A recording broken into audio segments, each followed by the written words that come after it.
So thank you very much for the invitation, and I'm really happy. It's also morning here, so it's early morning, 9 o'clock, 9:30, but I'm happy to be here.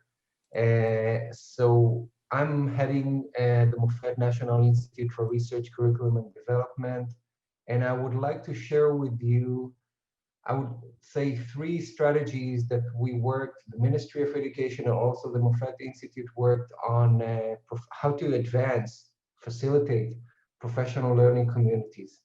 So I will start just by showing you the MOFET Institute. Hopefully you can come in 1 day after the COVID-19. It's a very nice place near the Mediterranean, near the sea, and we're working over there.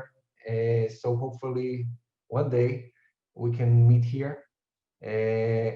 And just real in short, two slides about the MOFET. It was founded in 1983, and it's really unique in the world. Even it's an intercollegiate space between all the colleges of education in Israel. There's nothing, as much as I know, like this in the world, that we are like the hub, the center of all the colleges of education. And the main idea that or the main goal that we are putting to us is to contribute to the improvement of the teaching profession within the educational system. Just to show you a few things that we have writing channels, we have a journal, books publication, we have a research channel, and also, as you can see, we have a postdoctoral program, and we're working now on international postdoctoral program. Hopefully we can work with you.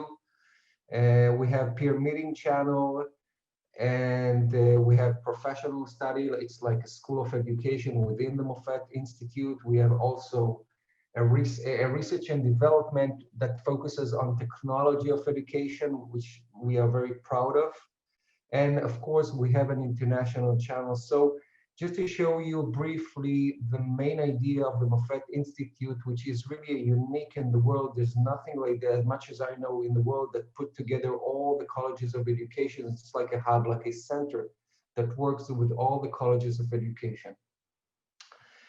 And as I told you at the beginning, the main idea that I want to talk about is professional learning communities. And I will show you three ways that we in the Ministry of Education and also the MOFET Institute who are working in Israel, which are becoming more common to enhance professional learning communities.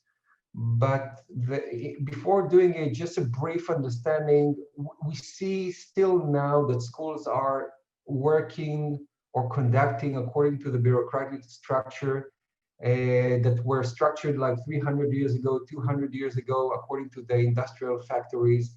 And there is still, although there are changes, and of course there are changes, there are still very hard or limitation how to bring new ideas from outside into the school, into the classroom, and from the classroom outside. And we see in the last 20 years, pretty much, a growing evidence that professional learning communities, and there are all kinds of names, communities of practice, professional learning communities, but I'm using professional learning communities. They have potential for the growth in teaching and learning. I won't get into this, but professional staff learning, how people coming together within schools, not only teaching, but how we see teacher growth by coming together and learning from their own problems. I just showed a few characteristics, and I will, in the bottom, you can see my last book, The Collective Wisdom of Practice, where I'm taking the tweak of professional learning from success as a trigger to facilitate learning from a professional learning community. But we can see in the last 20 years all kinds of trying to facilitate these professional learning communities in different places in the world. So as I said, I will try to show you three ways in the Ministry of Education in Israel, in the MOFET Institute that we are leading, that are focusing on professional learning community. The first channel is, I would call it, and you can see here, within school professional learning community. The obvious way, how to bring people together within schools. And this is a leading program in Israel, and you can see how to engage in regular ongoing learning. It sounds very simple, but it's really not. Bringing people within the day, within the working day, to come together and learn together, not only to teach, to learn together as a learning community.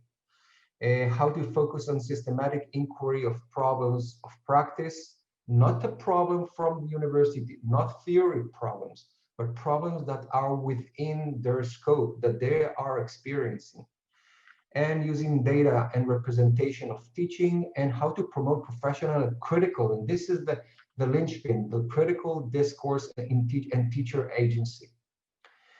I just skipped.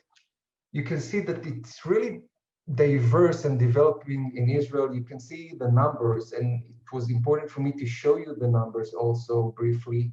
1,500 leading teachers in Israel is a small country, so it's not like United States or China, only 8 million, 9 million, so you can see the scope. 9,000 PLC members, 655 schools.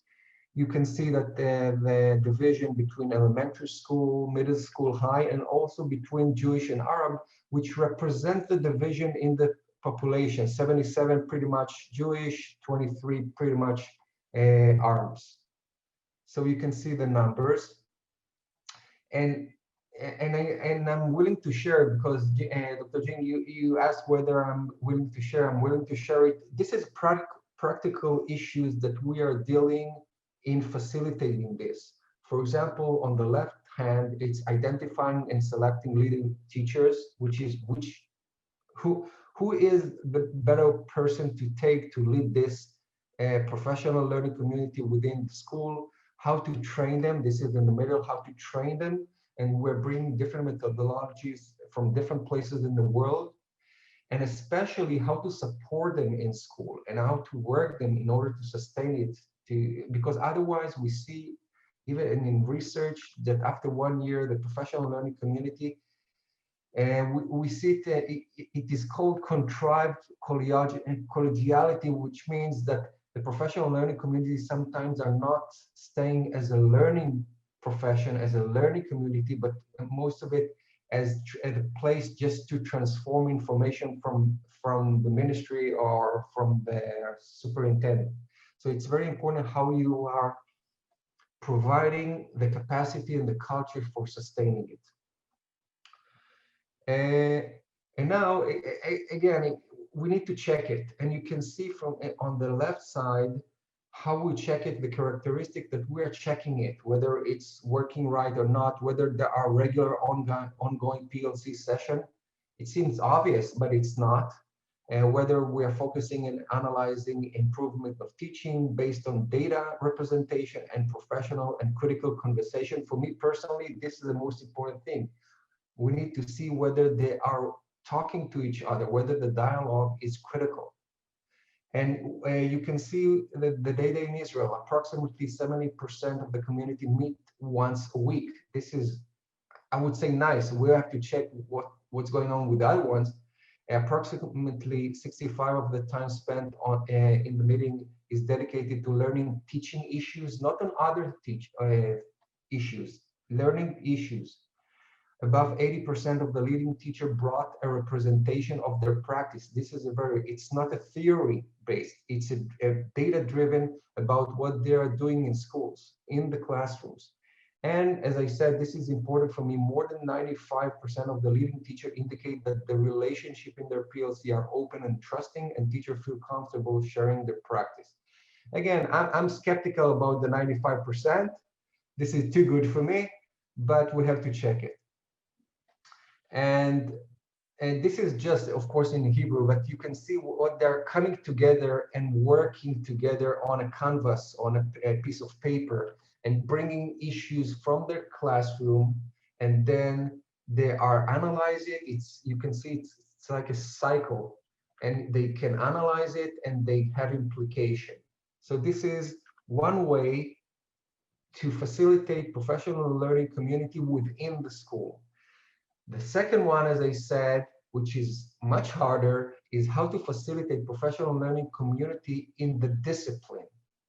not within each school, but across discipline, people who are teaching in different schools, but are teaching physics, chemistry, history, math, English, etc., etc. And you can see that this is even more, we just started it in 2016, and this has more obstacle because they are in different geographies, and usually teachers in the physics or in the chemistry were not used to learn together. I will not get into details. You can have it, but you can see very similar to the professional learning community within school that we have to work. It's an ongoing working with the superintendent of each subject, with the teacher leaders, how to facilitate this professional learning community. Again, numbers, you can see that climbing in 2017, only 72 communities, and this is disciplinary, again, disciplinary communities, and now we are anticipating in 2021, 350 communities. Again, I'm putting a question mark whether communities are working right. This is just the number. And also it's divided according to elementary school, junior high, high school. And I just wanted to show you photos that I got from different places. And this is a biology teacher PLC in one of the cities.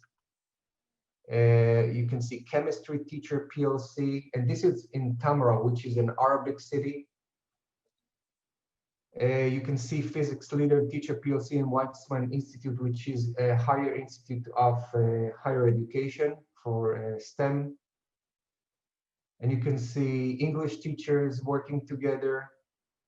And this is also a seminar about PLC and in MOFET Institute. Again, hopefully to see you here. And nowadays we cannot enter anybody to the building. And again, to see what's going on with the disciplinary. I'm putting again question mark, but this is what we got. There is an enhancement of teacher self-efficacy. And just you know, self-efficacy is a major concept in the last 20 years that we can see that is really triggering learning within the teachers and within the students.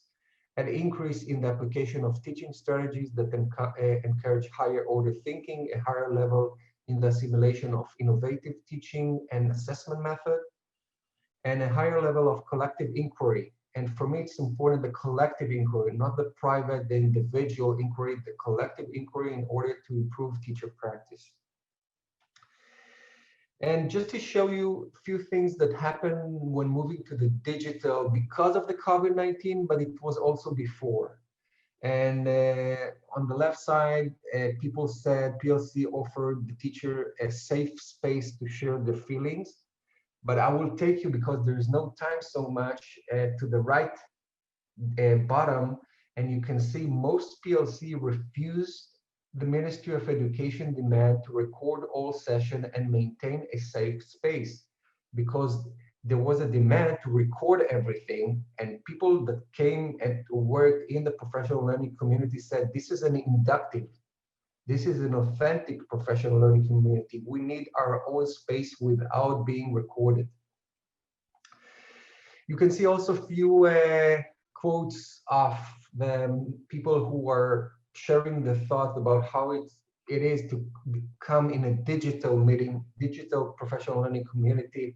I just name a few, that's it. This way, those who can't travel can still take part. Such changes are positive. Or the second one, we have an amazing team of teachers in our PLC. I'm proud to be part of it. And so this was the second.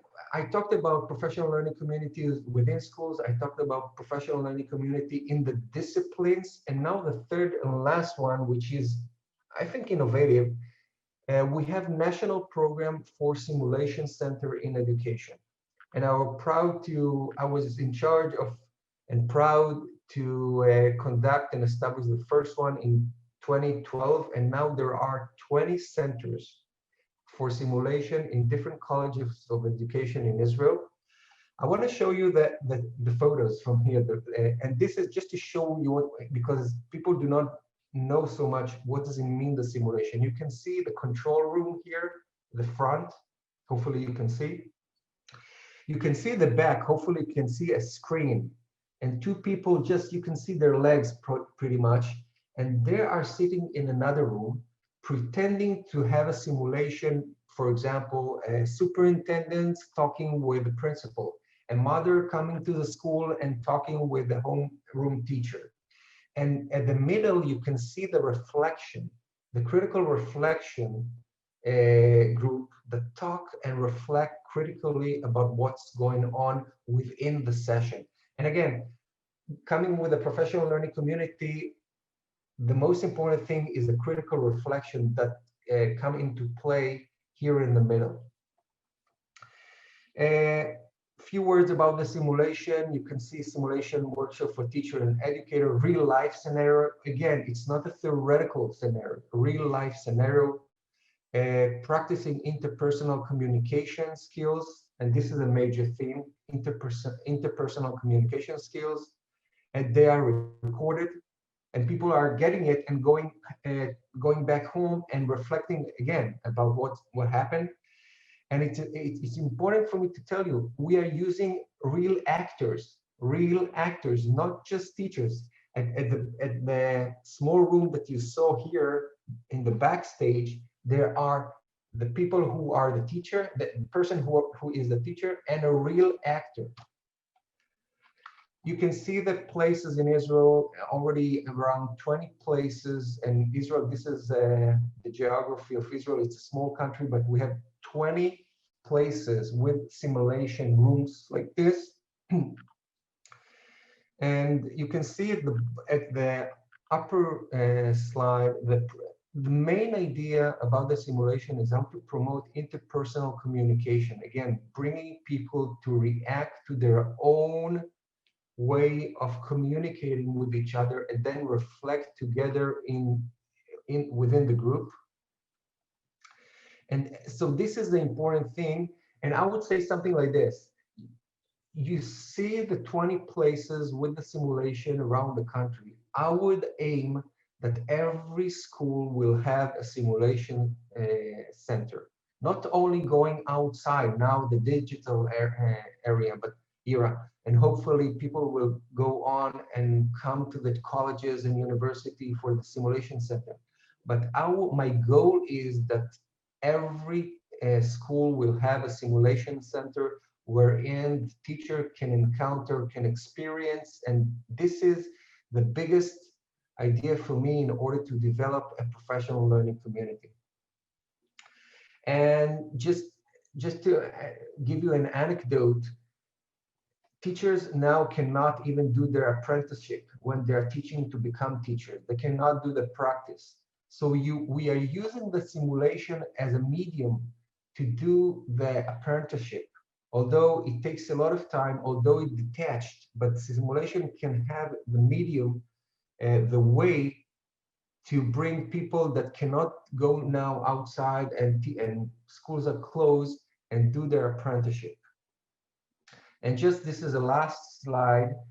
I'll go to the left side.